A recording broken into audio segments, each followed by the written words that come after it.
Hello guys, സത്യത്തിൽ ഈ ഗൈസൊക്കെ പറയാൻ എനിക്ക് നല്ല ചമ്മലുണ്ട്. എന്നാലും കുഴപ്പമില്ല, വല്ലപ്പോഴൊക്കെ ഒന്ന് അല്ലേ.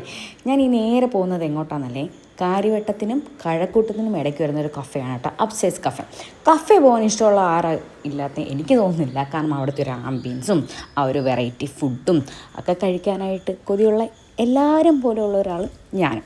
ഇടയ്ക്കിടയ്ക്ക് ഇങ്ങനെ പോകുന്നത് എനിക്ക് ഇഷ്ടമാണ്. കാരണം ഞാൻ പോകുന്നത് ഫുഡിനേക്കാളും അവിടുത്തെ ആംബിയൻസ് ആസ്വദിക്കാനാണ് കേട്ടോ.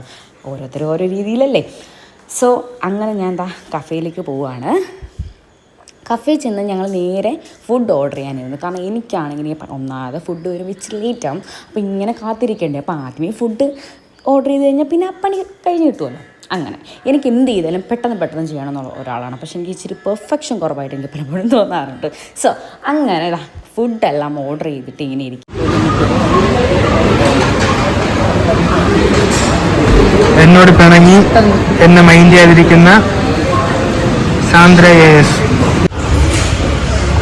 എന്തൊരു പറയാ, ചുമ്മാ എന്തേലൊക്കെ പറയുന്നത്. ഇപ്പൊ എന്നെ ഒന്നും കളിയാക്കണ്ടേ.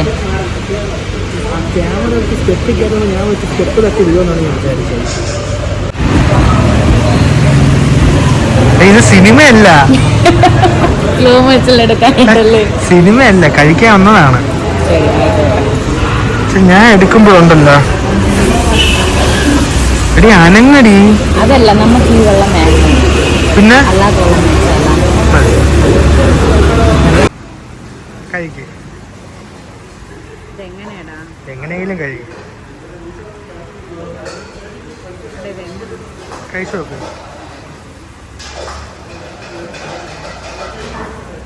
എങ്ങനെയുണ്ട്?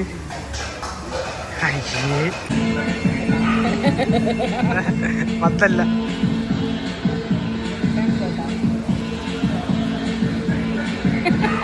മതിയാ?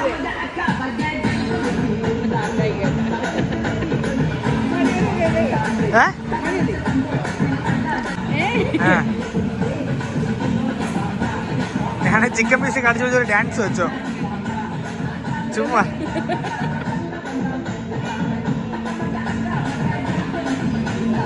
കഴിപ്പുണ്ട്. അങ്ങനെ ഫുഡെല്ലാം കഴിച്ച് ഞങ്ങൾ നേരെ ബിരിയാണി നിന്നപ്പോഴാണ് ശ്രദ്ധിച്ചത് അവിടെ അതായത് നമ്മുടെ ഒരു വീട് പോലെയൊക്കെ വരും കേട്ടോ. ഒരു പഴയ സ്റ്റൈൽ വീടുണ്ടല്ലോ. ഇപ്പം അങ്ങനത്തെ വീടൊന്നുമില്ല. അപ്പം ആ ഒരു ആഗ്രഹം കാരണം അതിനകത്ത് കയറണം എന്നുള്ളൊരു ആഗ്രഹമാണ് ഞാൻ ചെന്ന് കയറിയതാണ്.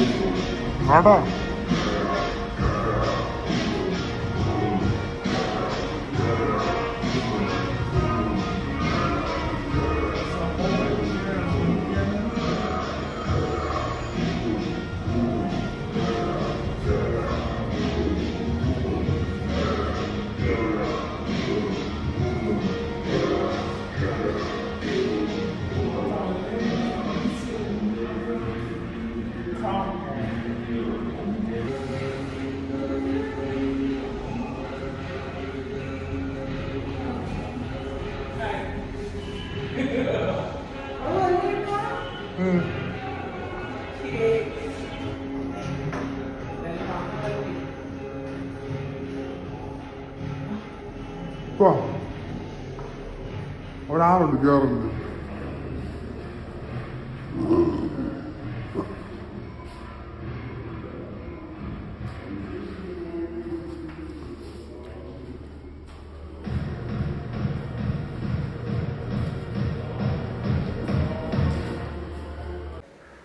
അങ്ങനെ ഇന്നത്തെ കറക്കമൊക്കെ കഴിഞ്ഞു കേട്ടോ. കറക്കമെല്ലാം കഴിഞ്ഞു, വയറൊക്കെ നിറഞ്ഞു. അങ്ങനെ നേരെ ഞങ്ങൾ അവിടെ നിന്ന് ഇറങ്ങി പോവുകയാണ്. സോ അടുത്ത വീഡിയോ കാണുന്നവരേക്കും ബൈ.